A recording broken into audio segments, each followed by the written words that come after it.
And we're back talking about weather analytics, and I have two experts here, and I couldn't let them get away without just getting into some of the details of how this is actually used. Now, I've got some stats here that says insurers pay some $2 billion in claims every year for vehicles damaged by hail. Right. How could analytics sort of play into that, and could it actually have implications for insurance rates? Sure. A quick example, and this is something that we're actually doing now with the weather company. So we're mining Doppler weather radar data. We've got applications that insurers then give to their customers, and we're able to tell them based on the Doppler weather radar and the trajectory of where a storm is going if their car or their house is about to get hit by large hail, so they can run out and put their car in the garage. Ah, okay. So what that does is it avoids a loss, which is a benefit for the insurer. It's also a benefit for the insured, and they love their company for warning of that. So It's a win-win all around, and it's leveraging data and science and all the work that has gone into developing these amazing technologies. Now let's continue with our game here. Glenn, did you know that according to Climate Central for utilities, weather drives 90% of the variability in energy demand? I think that's kind of intuitive to most people, and caused 80% of all outages between 2003 and 2012. Give us an example of how weather analytics could actually help people with their energy bills, or even companies for that matter. Yeah, so I think you probably saw that, when we announced this partnership, Ginny also made a $4 billion commitment to the Internet of Things, right?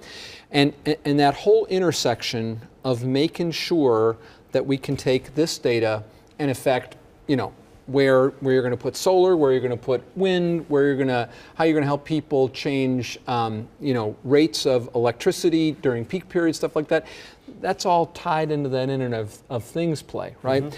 And so, looking at the grid, predicting using predictive asset optimization, where a transformer might blow or stuff like that. That's what our whole mission is in this, elision of the weather data and the Internet of Things data. Yeah, and how is that for Weather Geek? Whatever the word he used with optimization, that really is perfect for Weather Geeks here. I love it. What about this, did you know? An estimated 50 million people are allergy sufferers, and I have several in my house, and me included, and 88% of them correctly attribute their symptoms to weather. How will weather analytics help in this? So we're actually getting into health now. It's not just sort of business. Paul, any thoughts here? So yeah, on the allergy side, of course, we're doing a lot of that work now with the weather company, the Weather Channel, working with large companies that provide those kind of medicines, by alerting people when the pollen levels are going to be to a level that is going to trigger their allergies, so that they can be prepared with their medicine. There's all sorts of different health outcomes that can be adjusted. In the UK, they were doing this with something called COPD, where they were alerting people when the weather conditions were going to trigger their COPD, so that they would make sure they had the medicine. They would give them advance warning before those happen. So it's another example of how this kind of information becomes really, really useful for people, and helps us deal with the weather conditions, and the climate's changing. Yeah. And so we need these sort of resilient technologies. Yeah, and again, we're focusing on the partnership here, obviously, between IBM and the weather company, but I imagine others are going to definitely get in this game at some point, and so I want to make sure we know that this is an emerging area. Anything that has surprised you as you've been in this business? Yeah, probably the greatest surprise for me is the amount of change management that is involved in all this. Now, what do you really mean by that for the Weather Geek viewer here that doesn't have an MBA? Yeah, thank you. Yeah. So what I'm talking about is that... You've got about 30 seconds. Yeah, for in data and analytics, if you've been doing something one way and you got to do it another way, that's hard. Right. Yes. Right?